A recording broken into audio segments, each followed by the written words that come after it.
ประสรรคก็ไร้ความหมายบทเรียนสอนเราไม่เหมือนในวันวานความฝันที่ใจของเราต้องการต้องสร้างมันด้วยกันจึงยั่งยืน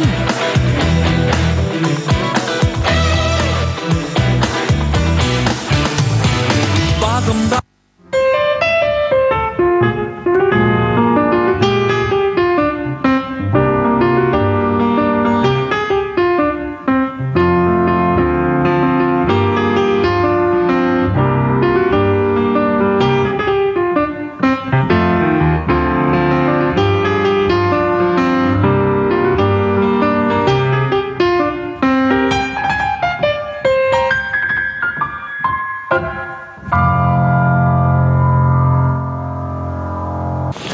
สวัสดีครับพ่อแม่พี่น้องชาวไทยที่รักทุกท่าน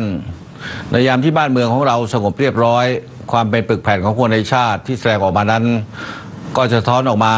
อย่างเห็นได้ชัดนะครับได้จากการเชียร์และรับชมตัวแทนของคนไทยนักกีฬาไทยที่ไปชิงชัยแสดงศักยภาพในเวทีระดับโลกนะครับผมก็ถือว่าอันนี้เป็นลักษณะเฉพาะของเราคนไทย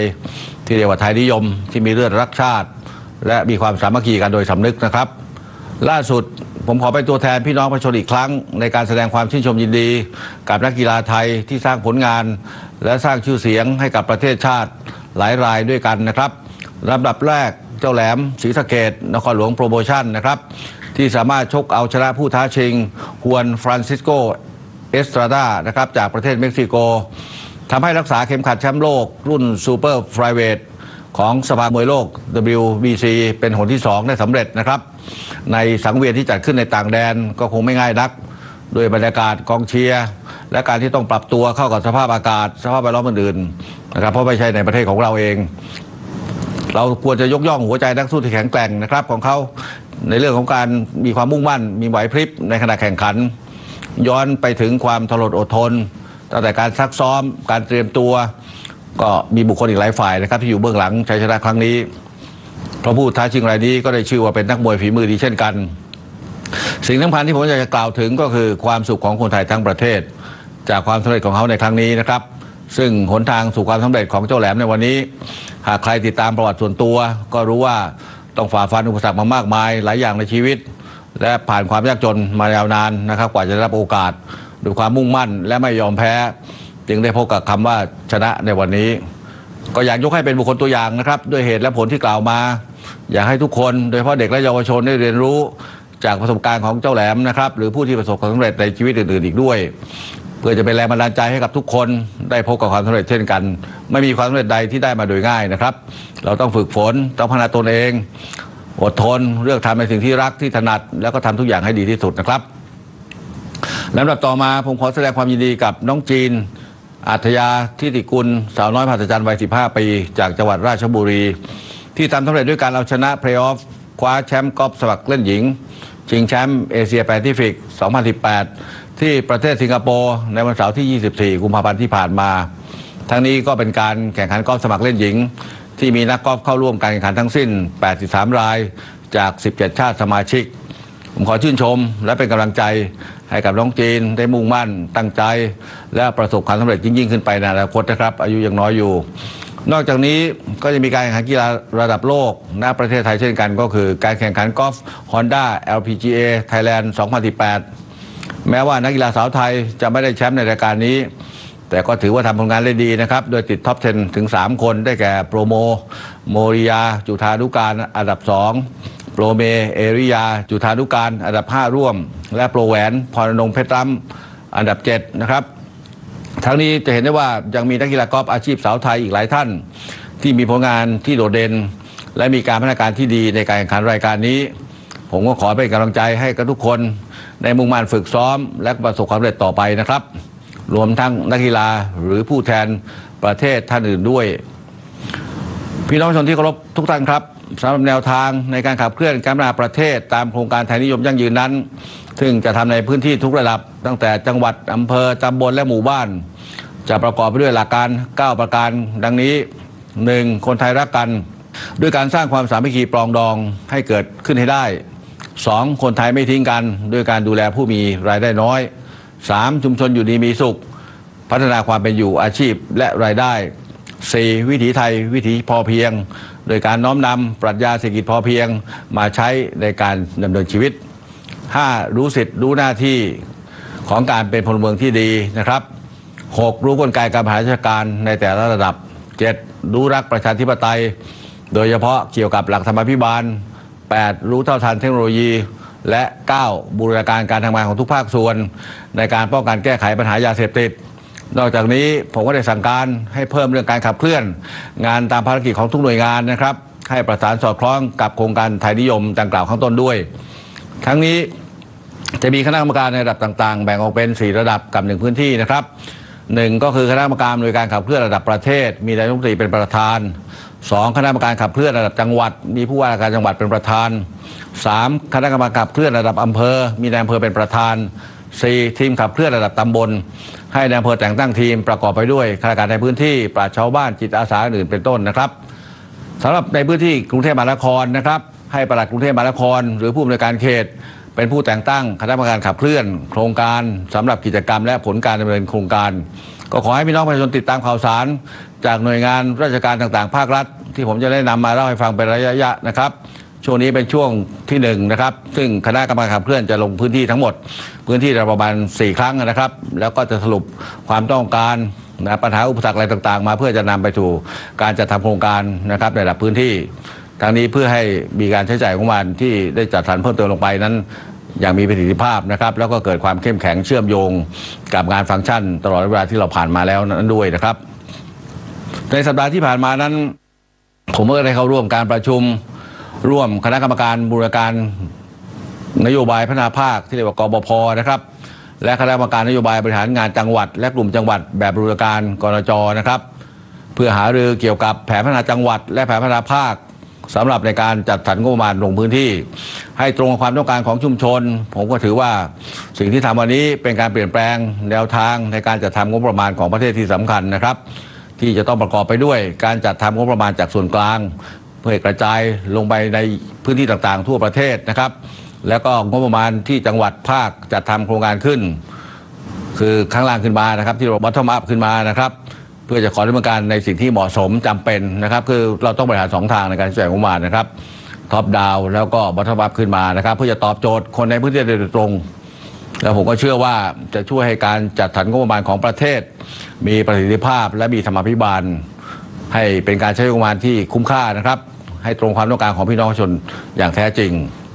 สำหรับในส่วนของการจัดทำแผนพัฒนาจังหวัดและกลุ่มจังหวัดนั้นเราจะต้องยึดโยงกับแผนพัฒนาประเทศและยุทธศาสตร์ชาติ20 ปีเพื่อให้สามารถตอบโจทย์ของประเทศในภาพรวมได้ขณะเดียวกันก็ต้องตอบสนองความต้องการในการแก้ปัญหาของแต่ละจังหวัดเองรวมถึงสอดคล้องทิศทางการพัฒนากลุ่มจังหวัดและภาคโดยมีข้อมูลในพื้นที่สนับสนุนนะครับแล้วก็จะต้องย้อนไปดูผลการพัฒนาหรือแก้ปัญหาในช่วงที่ผ่านมา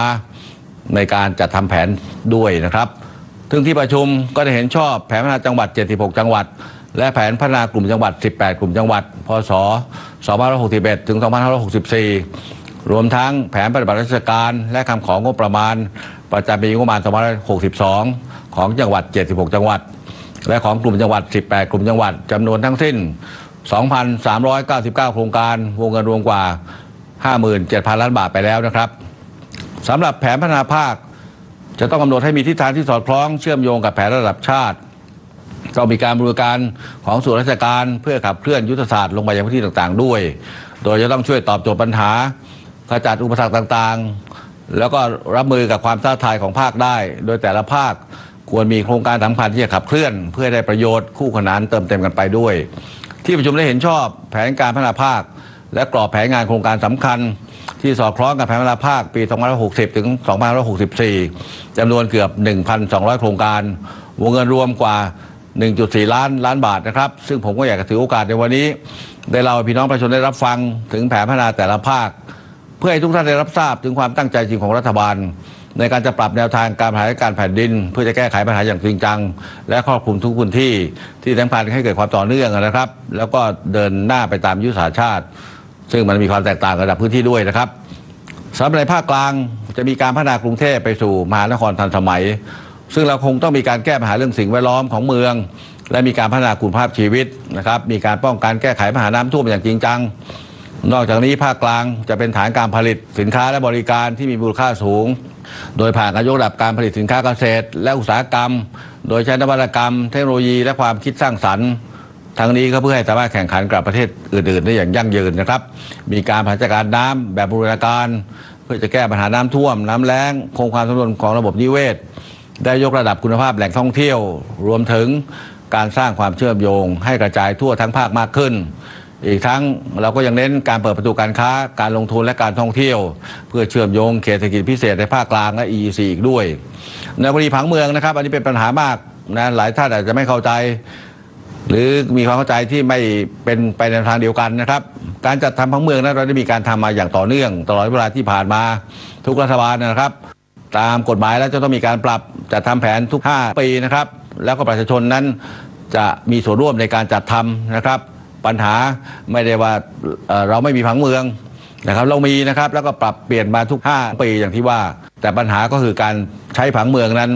ไม่ได้รับความร่วมมือจากประชาชนเท่าที่ควรนะครับละเมิดผังเมืองที่จัดทำไว้นะครับไปสร้างในสิ่งที่ไม่ควรจะสร้างไม่ได้มันก็เลยทำให้เกิดปัญหาทางกฎหมายมากมายนะครับที่ผ่านมาจนทำให้เกิดปัญหาการจัดระเบียบการระบายน้ำเสียต่างๆเหล่านี้มันเป็นปัญหาที่ยาวนานมาทั้งสิ้นและกรุงเทพหรือว่าเมืองใหญ่ๆนั้นก็เป็นเมืองที่มีความเป็นมาอย่างยาวนานนะครับปัญหามันเกิดตั้งแต่แรกมันแออัดขึ้นคราวนี้การที่จะไปปรับเปลี่ยนระบบระบายน้ำหรือทำระบบระบายน้ำใหม่มันก็เกิดปัญหาเพราะว่าคนมันไปอยู่เต็มเมืองหมดแล้วนะครับทั้งที่แผนก็อาจจะวางไว้ว่าจะต้องเป็นโน่นเป็นนี่เป็นถนนหนทางเป็นทางระบายน้ำเป็นต่างๆปรากฏว่าทุกคนก็ไปฝ่าฝืนกันนะครับแล้วก็ต้องมีการบังคับใช้กฎหมายในระหว่างบังคับใช้กฎหมายฟ้องศาลกระบวนการยุติธรรมอยู่มันก็บุกรุกกันไปเรื่อยเหมือนเดิมก็ใช้ไปละเมิดไปมากกว่าเดิมเนี่ยมันทำให้เกิดความยากในการบังคับใช้ผังเมืองนะครับผมขอให้ความร่วมมือในเรื่องการบังคับใช้ผังเมืองอย่างที่ได้ออกมาแล้วนะครับอย่างเคร่งครัดให้เป็นรูปธรรมนะครับปัญหาเราจะได้แก้ไขได้ตอนนี้เราต้องแก้ปัญหารอบนอกแล้วนะครับรอบในมันแออัดมันแน่นนะครับแล้วมันต้องลื้อกันทั้งหมดนะเพราะฉะนั้นประชาชนจะว่ายังไงนะครับถ้าต้องการที่ให้น้ำมันแก้ปัญหาได้มันก็ต้องขุดทางระบายน้ำใหม่ทั้งหมดทำระบบระบายน้ำเสียใหม่เพราะเดิมมันทำเฉพาะพื้นที่เล็กๆกรุงเทพก็ยังไม่ขยายขนาดนี้นะครับวันนี้มันขยายกว้างขึ้นแออัดมากขึ้น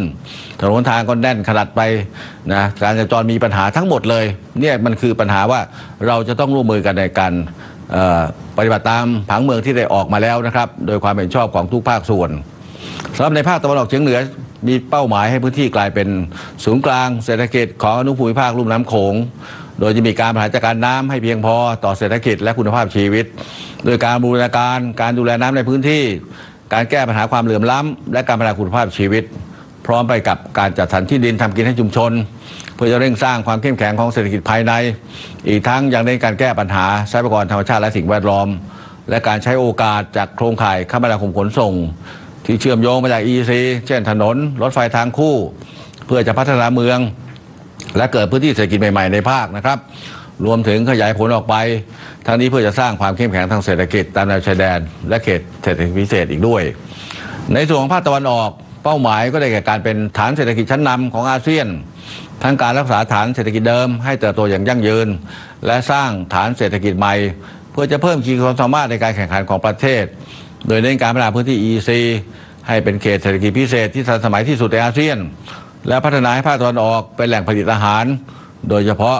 ผลไม้เมืองร้อนที่มีคุณภาพและได้มาตรฐานสากลรวมถึงพัฒนาพื้นที่เศรษฐกิจชายแดนให้เป็นประตูเศรษฐกิจเชื่อมโยงกับเพื่อนบ้านรวมทั้งปรับปรุงมาตรฐานทั้งสินค้าและการท่องเที่ยวในท้องถิ่นเพื่อให้ภาคตะวันออกเป็นแหล่งท่องเที่ยวอารยธรรมของโดยจะต้องเร่งแก้ไขปัญหาทรัพยากรธรรมชาติโดยเฉพาะการกัดเซาะชายฝั่งและการบริหารจัดการมลพิษควบคู่ไปด้วยสำหรับในภาคเหนือเราจะมุ่งให้เป็นฐานเศรษฐกิจสร้างสรรค์มูลค่าสูงมีการต่อยอดการผลิตสินค้าและบริการด้วยภูมิปัญญาเชิงสร้างสรรค์และนวัตกรรมรวมทั้งยกระดับให้เป็นฐานการผลิตเกษตรอินทรีย์เกษตรปลอดภัยเพื่อจะเชื่อมโยงสู่อุตสาหกรรมเกษตรแปรรูปที่มีมูลค่าเพิ่มสูงขึ้นนะครับมีการพัฒนาการท่องเที่ยวและธุรกิจบริการที่เกี่ยวข้องกับการท่องเที่ยวให้มีคุณภาพเพิ่มความสามารถในการรองรับนักท่องเที่ยวและสร้างมูลค่าเพิ่มได้อย่างยั่งยืนเพื่อให้สามารถกระจายผลประโยชน์ได้ทั่วถึงนอกจากนี้ด้วยความเชื่อมโยงกับเศรษฐกิจประเทศในกลุ่มอนุภูมิภาคลุ่มน้ำโขงจ จะต้องใช้โอกาสนี้นะครับในการขยายฐานเศรษฐกิจออกไปผ่านการค้าและการลงทุนซึ่งจะช่วยยกระดับคุณภาพชีวิตและแก้ไขปัญหาความยากจนจะมีการยกระดับฝีมือแรงงานในภาคบริการนอกจากนี้จะต้องมีการอนุรักษ์และฟื้นฟูป่าต้นน้ำให้คงความสมบูรณ์มีการจัดระบบบริหารจัดการน้ำอย่างเหมาะสมและแก้ไขปัญหาหมอกควันพิษให้ได้อย่างยั่งยืนไปพร้อมกันด้วยในส่วนของภาคใต้นะครับมีเป้าหมายจะพัฒนาให้เป็นเมืองท่องเที่ยวตากอากาศระดับโลกโดยมีแหล่งท่องเที่ยวที่มีคุณภาพมีการส่งเสริมการท่องเที่ยวโดยชุมชนรวมทั้งเป็นศูนย์กลางผลิตภัณฑ์ยางพาราและปาล์มน้ำมันของประเทศจะมีการพัฒนาอุตสาหกรรมแปรรูปเพื่อเพิ่มมูลค่าผ่านการส่งเสริมการวิจัยและพัฒนาเทคโนโลยีและนวัตกรรมการผลิตภาคเกษตรแปรรูปสร้างมูลค่าเพิ่มเพื่อจะสร้างความเข้มแข็งของสถาบันเกษตรกร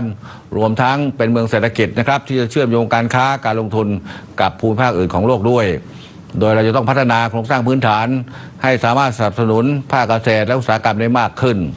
รวมทั้งจะช่วยส่งเสริมการท่องเที่ยวในพื้นที่ได้อย่างทั่วถึงมากขึ้นอีกด้วยรวมไปถึงการยกระดับอุตสาหกรรมประมงและการแปรรูปผลิตภัณฑ์ปศุสัตว์เพื่อจะสร้างความมั่นคงให้กับภาคการผลิตและรายได้ของเกษตรกรอีกทั้งการพัฒนาเมืองสุไหงโกลกและเมืองเบตงให้เป็นเมืองการค้าและเมืองท่องเที่ยวชายแดนที่ปลอดภัยนะครับเชื่อมโยงมายังเศรษฐกิจของประเทศมาเลเซียและสิงคโปร์เพื่อจะเสริมสร้างความเข้มแข็งให้กับชุมชนอย่างยั่งยืนอีกด้วยทั้งหมดนี้นะครับเป็นภาพรวมของแผนพัฒนาภาคก็อยากเล่าให้ทุกท่านฟังทั้งนี้ก็จะเป็นการบูรณาการงานของส่วนราชการต่างๆเพื่อจะแก้ไขปัญหาอย่างตรงจุดให้กับพี่น้องประชาชนอีกด้วยนอกจากแผนพัฒนาภาคกลุ่มจังหวัดและจังหวัดแล้วรัฐบาลก็จะมีโครงการที่จะช่วยเพิ่มประสิทธิภาพในการบริหารจัดการและแก้ไขปัญหาในพื้นที่ต่างๆเป็นระยะนะครับเช่นโครงการทางนิยมยั่งยืนซึ่งเป็นการนำทีมลงมายังพื้นที่ที่กล่าวไปแล้วนะครับเพื่อจะพูดคุยหารือกับพี่น้องประชาชนถึงปัญหาและความต้องการโดยส่วนราชการต่างๆจะมีหน้าที่ลงไปวางแผนเพื่อจะช่วยแก้ไขปัญหาระยะสั้นและเก็บข้อมูลเพื่อหาแนวทางการแก้ปัญหาที่ทำได้ยากในระยะยาวนะครับไปสู่การพัฒนาการแผ่นดินระยะต่อไปนะครับวันนี้เราต้องร่วมกันทำตามกลไกประชารัฐอีกด้วยซึ่งจะช่วยเสริมให้แผนพัฒนาพื้นที่เหล่านี้ตอบโจทย์ความต้องการของประชาชนในพื้นที่ได้ดีขึ้นส่งเสริมการระเบิดจากข้างในตามศาสตร์พระราชาอย่างแท้จริงนอกจากโครงการต่างๆจากส่วนกลางที่จะทำให้การเข้าถึงพี่น้องประชาชนได้ดีขึ้นแล้วในการวางหลักฐานลงไปให้ตรงกับความต้องการของพื้นที่มากขึ้นรัฐบาลแนะนำหลักการวิเคราะห์ Big Data นะครับมาปรับใช้เป็นเครื่องมือในการบริหารราชการด้วยเพื่อจะยกระดับคุณภาพชีวิตของประชาชนโดยเฉพาะในการเพิ่มรายได้ลดค่าครองชีพและเพิ่มโอกาสด้านอาชีพนะครับซึ่งข้อมูลในระบบที่บูรณาการกันและมีอยู่แล้วเดิมนะครับทั้งต้องจัดหาเพิ่มเติมอาทิข้อมูลความเป็นพื้นฐานจวทของกรมการพัฒนาชุมชนกว่า35ล้านรายและข้อมูลการลงทะเบียนผู้มีรายได้น้อยกระทรวงการคลังกว่า14ล้านรายนะครับรวมความไปถึงข้อมูลในมิติต่างๆของหลายหน่วยงานหลายกระทรวงเช่นข้อมูลด้านสาธารณสุขด้านการศึกษาและด้านอื่นๆนะครับด้านสาธารณูปโภคพื้นฐานด้วยนะครับของทุกพื้นที่จะทำให้เราสามารถจะวิเคราะห์และก็ชี้เป้าผู้ที่มีรายได้น้อยนะครับหรือผู้ที่รอความช่วยเหลือเร่งด่วนหรือที่มีปัญหาซับซ้อนหลายมิติกว่า 1,400,000 คนเป็นต้นโดยคุณสมบัติของ Big Data จะช่วยให้เรานั้นสามารถจะประมวลหารูปแบบของพฤติกรรมและความสัมพันธ์ระหว่างมิติต่างๆของข้อมูลได้ค่อนข้างดีนะครับก็ชี้เห็นว่าประชาชนแต่ละกลุ่มหรือในแต่ละพื้นที่มีความต้องการอะไรซึ่งก็จะทำให้นโยบายสามารถจะออกแบบให้ตรงกับความต้องการนั้นได้จริงทั้งนี้ก็เพื่อจะเป็นการลดการสิ้นเปลืองงบประมาณลงไปลดค่าใช้จ่ายในเรื่องของการใช้คนนะครับใช้เจ้าที่ลงไปได้บ้างนะครับเพราะว่าเราขาดแคลนเจ้าที่อยู่พอสมควรในขณะที่เราต้องทำงานในลักษณะใหม่ๆนี้นะครับก็เราจะต้องประหยัดงบประมาณให้ได้นะครับปัจจุบันนั้นเป็นเพียงการเริ่มต้นนะครับรัฐบาลต้องการจะนำการวิเคราะห์ Big Data นั้นมาใช้ให้ได้มากยิ่งขึ้นนะครับเป็นเครื่องมือให้ได้อย่างแท้จริงอย่างต่อเนื่องของทุกหน่วยงานของทุกมิตินะครับแล้วขยายไปยังมิติอื่นนอกเหนือจากเรื่องความยากจนไปด้วยเช่นเรื่องของคนพิการผู้ด้อยโอกาสเรื่องเกษตรกรรมซึ่งAgri Mapก็จะทำให้เห็นปัญหาภัยแล้งหรืออุทกภัยที่เกิดขึ้นมากน้อยต่างกันไปในแต่ละพื้นที่รวมทั้งในที่สุดเราจะสามารถช่วยคาดการณ์พฤติกรรมหรือความรุนแรงของภัยธรรมชาติของพื้นที่ได้อีกด้วยแล้วก็สามารถจะนำมาใช้ในการวางแผนหาแนวทางหามาตรการของภาครัฐรวมไปถึงการยกระดับการประกันภัยพืชผลที่ปัจจุบันอาจจะยังไม่แพร่หลายเท่าที่ควรซึ่งก็จะเป็นหนึ่งในกลไกที่ช่วยรองรับความเสี่ยงของพี่น้องเกษตรกรได้อีกด้วยนะครับการมีแผนพัฒนาภาคกลุ่มจังหวัดและรายจังหวัดข้างต้นนั้น นะเป็นเรื่องที่รัฐบาลนี้เริ่มขึ้นมาเดิมมีแค่กลุ่มจังหวัดนะครับวันนี้เรามีแผนพัฒนาภาคไปด้วยมีคณะกรรมการระดับภาคไปด้วยนะครับซึ่งก็จะต้องสอดคล้องกันทั้งภาคกลุ่มจังหวัดและรายจังหวัดข้างต้นประกอบไปกับการลงพื้นที่ของหน่วยงานต่างๆของภาครัฐนะครับเพื่อช่วยจัดทำโครงการที่จะเป็นประโยชน์แก่ชุมชนเองนะครับมีการทำประชาคมให้เห็นชอบร่วมกันนะครับรวมถึงการนำข้อมูลจริงมาช่วยวิเคราะห์ปัญหาที่จะเกิดขึ้น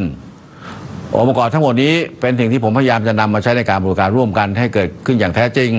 ในการมองเห็นปัญหาและหาแนวทางในการแก้ไขร่วมกันเพื่อให้การทำงานของรัฐบาลมีประสิทธิภาพมากยิ่งขึ้นก็ขอให้ประชาชนร่วมมือกันให้ข้อมูลชี้เห็นถึงปัญหาช่วยกันให้ข้อเสนอแนะร่วมกันสร้างกระบวนการเรียนรู้รับรู้นะครับแล้วก็เข้าใจในแนวทางการแก้ไขปัญหาของภาครัฐมาให้ได้นะครับเพื่อจะให้ปัญหาในพื้นที่ได้ถูกกระจัดออกไปได้โดยเร็วขึ้นแล้วอาจจะนำไปสู่ทางแก้ที่ยั่งยืนอีกด้วยนะครับพี่น้องประชาชนที่รักครับข่าวสารบ้านเมืองที่เราคนไทยควรติดตามและศึกษาทำเข้าใจกันอย่างต่อเนื่องนอกจากเรื่องของการปฏิรูปประเทศเรื่องการเลือกตั้งแล้วก็จะมีอีกหลายเรื่องนะครับที่เป็นนโยบายความมั่นคงของรัฐบาลที่ต้องการสร้างความมั่นคงมั่งคั่งยั่งยืน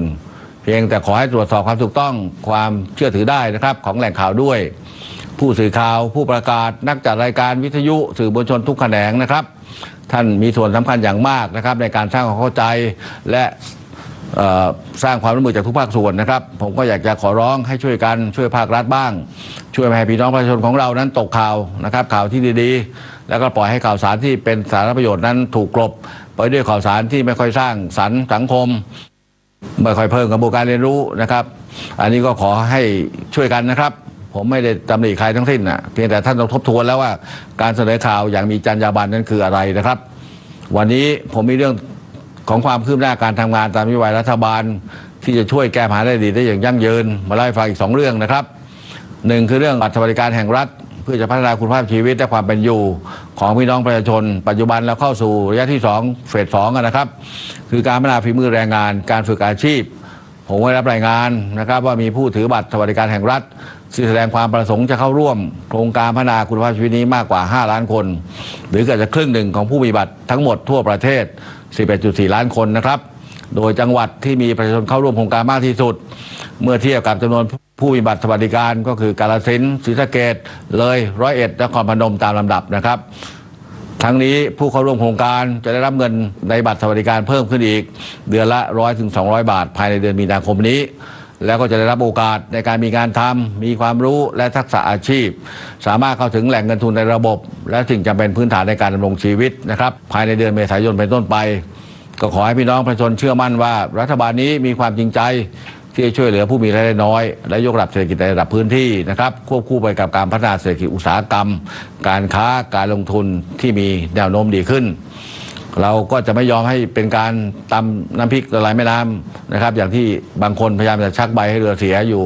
นะครับโดยผมได้กำชับให้เจ้าหน้าที่ทุกระดับได้ทำงานอย่างมุ่งมั่นมีอุดมการณ์และซื่อสัตย์ก็ขอความร่วมมือกับประชาชนร่วมกันเป็นหูเป็นตาหากพบความไม่โปร่งใสขอให้แจ้งมายังรัฐบาลผ่านสายด่วน1111หรือ1567ได้ทุกกรณีนะครับเรื่องที่2ก็คือเรื่องของการลงทะเบียนแรงงานต่างด้าวก็ขอย้ำให้นายจ้างพาแรงงานต่างด้าว3สัญชาติเมียนมากัมพูชาลาวนะครับหรืออื่นไปตรวจสุขภาพณโรงพยาบาลที่กระทรวงสาธารณสุขกำหนดก่อนจะเข้าสู่บริการเบ็ดเสร็จ OSS นะครับและนำใบรับรองแพทย์หรือใบนัดหมายการตรวจสุขภาพมาเป็นหลักฐานในศูนย์อีกทั้งอย่าลืมพาแรงงานต่างด้าวไปจัดทำทะเบียนประวัติและขออนุญาตทำงานที่ศูนย์ OSS นะครับภายในวันที่31 มีนาคม 2561 นี้เท่านั้นนะครับก็เหลือเวลาเพียง1เดือนเพราะนั้นปัจจุบันทราบว่ามีแรงงานบริการแล้วเกือบ 30,000 รายมีเมียนมา 15,000 กัมพูชา 12,000 ลาวอีก 3,000 คนโดยประมาณนะครับผมก็ไม่อยากให้ทุกคนไปรอจนใกล้กำหนดวันที่31 มีนาคม 2561 แล้วก็ไปแออัดคับข้างกันตอนนั้นอาจจะไม่รับความสะดวกรวดเร็วทำไม่ทันคราวนี้เรามีปัญหาแน่นะครับรัฐบาลพยายามจะดูแลผ่อนผันมาผ่อนพูนแล้วหากมีการใช้บริการในเป็นจำนวนมากในตอนนั้นและทำไม่ทันมาต้องถูกดำเนินคดีจับกุมมาเดี๋ยวผู้ประกอบการก็มาร้องเรียนรัฐบาลอีกท่านต้องร่วมมือกับรัฐบาลด้วยนะครับทั้งแรงงานทั้งผู้ประกอบกิจการต่างๆที่มีการใช้แรงงานเหล่านั้นทั้งนี้สอบถามข้อมูลเพิ่มเติมได้นะครับที่สำนักงานจัดหางานจังหวัดทุกจังหวัดสำนักงานจัดหางานกรุงเทพมหานครพื้นที่ที่1 ถึง 10หรือสายด่วนกระทรวงแรงงาน1506 กด 2ก กรมการจัดหางานนะครับพี่น้องประชาชนทุกท่านที่เคารพครับผมขอสนับสนุนโครงการต่างๆที่เริ่มเองโดยสถาบันการศึกษาหรือทุกภาคส่วนก็จะเป็นการสร้างสรรค์สังคมจิตอาสาหรือช่วยเหลือผู้ที่ด้อยโอกาสเป็นตัวอย่างของไทยนิยมนะครับที่ไม่ต้องรอการดำเนินการจากภาครัฐแต่เพียงฝ่ายเดียวอาทิจากการอ่านข่าวหนังสือพิมพ์ผมก็เห็นโครงการการช่วยเหลือเด็กที่ด้อยโอกาสทางด้านการศึกษาที่ยังมีอยู่เป็นจำนวนมากโดยการขาดแคลนทุนทรัพย์ในการลงชีวิตหรือซื้ออุปกรณ์การเรียนต่างๆดังนั้นนักศึกษาปริญญาตรีชั้นปีที่2วิทยาลัยนาฏศิลป์สุพรรณบุรีนะครับสถาบันบัณฑิตพัฒนศิลป์กรมศิลปากรก็เกิดแนวคิดในการจะทำโครงการเพื่อจะช่วยเหลือและสนับสนุนเด็กที่ด้อยโอกาสขึ้นโดยสถานที่ที่ผู้จัดโครงการเลือกที่ดำเนินการก็คือโรงเรียนประทีปศึกษาตำบลสามชุกอำเภอสามชุกจังหวัดสุพรรณบุรีซึ่งก็เป็นโรงเรียนประจำมีเด็กชาวไทยในพื้นที่สูงจากจังหวัดตากจังหวัดเพชรบูรณ์จังหวัดกำแพงเพชรทั้งเผ่ามงและกะเหรี่ยงนะครับตลอดจนเด็กในละแวกอำเภอสามชุกที่ผู้ปกครองไม่มีทุนทรัพย์มากพอที่จะเข้าส่งรับการศึกษาณโรงเรียนนี้ที่เป็นโรงเรียนเอกชน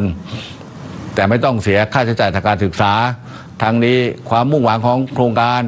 นอกจากจะให้ความช่วยเหลือทางด้านอุปกรณ์การเรียนอุปกรณ์กีฬาและสิ่งของเครื่องใช้ต่างๆแล้วที่สำคัญก็คือการส่งเสริมความเป็นพลเมืองดีของชาติในอนาคตมีความสำนึกในความเป็นไทยรักชาติรักสถาบันคุณธรรมจริยธรรมเป็นต้นนะครับเป็นเพียงจุดเล็กๆที่ผมนำมาเล่าให้ฟังและผมก็เชื่อว่ามีอีกหลายโครงการที่กำลังดำเนินการอยู่นะครับขอให้ทุกสถาบันการศึกษาทุกโรงเรียนได้เอาดูเป็นตัวอย่างนะครับไม่ว่าจะเป็นการเรียนการสอนนะครับการแนะนำการสร้างกระบวนการเรียนรู้ต่างๆของครูวันนี้ครูก็ต้องปรับตัวนะครับต้องมีการสอนในแนวใหม่นะให้ทันต่อการเปลี่ยนแปลงนะครับเราสอนแบบเดิมๆไม่ได้อีกแล้วนะครับวันนี้ต้องสอนทั้งในตำราแล้วก็ทั้งในเรื่องของการเรียนรู้นอกตำราด้วยนะครับเพื่อจะไปสู่การมีงานทำในอนาคตที่ปฏิบัติได้จริงนะครับที่น่าชื่นชมก็คือโครงการเหล่านี้เป็นโครงการที่สถาบันการศึกษาทำเพื่อการศึกษาเพื่ออนาคตของชาตินะครับผมก็อยากให้ร่วมมือกันมากขึ้นนะในทุกโรงเรียนในทุกพื้นที่นะครับเป็นการทำเพื่ออนาคตหากเราร่วมมือกันด้วยกลไกประชารัฐนะครับในทุกพื้นที่ของตนภาคธุรกิจเอกชนประชาชนอาจจะมาร่วมมือกับโรงเรียนให้ทุนการศึกษาเพิ่มอะไรก็ได้แล้วแต่นะครับถ้าทุกคนใช้สิ่งที่ผมพูดไปแล้วคือไทยนิยมคือการมุ่งมั่นในการทำความดีก็ต้องร่วมมือช่วยกันเราก็จะไม่มีพื้นที่ใดที่เป็นจุดอ่อนในของประเทศไทยในที่สุดนะครับเรื่องสุดท้ายก็อยากเน้นย้ำนะครับในช่วงเดินหน้าไปสู่การเลือกตั้งทุกคนก็ต้องช่วยกันรักษาความสงบเรียบร้อยความมีเสถียรภาพของบ้านเมืองของประเทศในทุกมิติด้วยนะครับเราต้องพัฒนาประเทศพร้อมกับการที่จะเป็นประชาธิปไตยที่มีธรรมาภิบาลต่อไปนะครับสำหรับในเรื่องของการช่วยการขจัดปัญหาการทุจริตนั้นขอให้ประชาชนได้เข้ามามีส่วนร่วมในการร้องทุกข์กล่าวโทษนะครับในการใช้จ่ายงบประมาณภาครัฐนะครับที่เราพยายามลงมาให้ในทุกกลุ่มทุกพื้นที่แล้วก็จะต้องไม่มีการทุจริตเกิดขึ้นในทุกโครงการนะครับบางครั้งเนี่ยการตรวจสอบในขั้นตอนของราชการบางทีทำได้ไม่สมบูรณ์นะครับเพราะว่าเอกสารมันถูกต้องเพราะนั้นก็ขอเน้นย้ำข้าราชการทุกหน่วยงานทุกกระทรวงทบวงกรมนะครับก็ต้องลงไปดูว่าเอกสารที่ได้มานั้นมันถูกต้องหรือไม่เช่นอย่างที่มันมีข่าวกันอยู่ในปัจจุบันนะครับเรื่องความไม่ปกตินะครับของการช่วยเหลือผู้ยากไร้เนี่ยนะครับเพราะฉะนั้นเอกสารดูแล้วครบนะครับแต่เมื่อมีคนร้องทุกข์กล่าวโทษมาหรือให้ข้อมูลมาเราก็ไปถูกการนำไปถูกการพิสูจน์นะครับแล้ววันนี้ก็มีข้อมูลการกระทำความผิดอยู่นะครับเพราะฉะนั้นเราต้องช่วยกันนะครับอย่าปล่อยให้เป็นภาระหน้าที่ของนายกคนเดียวนะหรือของระดับสูงอย่างเดียวระดับล่างนะครับต้องช่วยกันประชาชนทุกคนไม่ต้องกลัวนะครับรัฐบาลก็จะดูแลปกป้องให้อย่างเช่นน้อง2 คนนะครับอันนี้ก็ได้ดูแลไปแล้วนะครับก็ขอให้เป็นตัวอย่างของคนทั้งประเทศนะครับก็ขอให้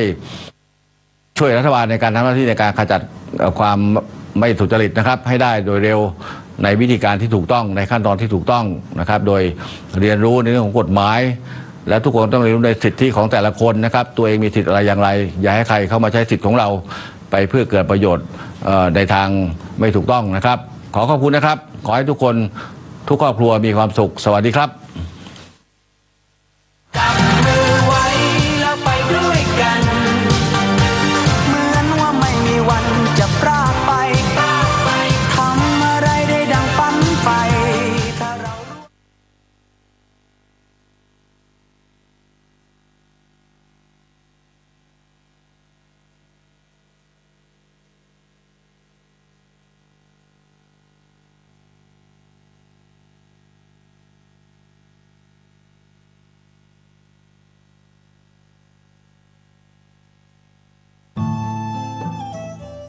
ท่านกำลังติดตามรับฟังสถานีวิทยุกระจายเสียงพระพุทธศาสนาแห่งชาติและสังคม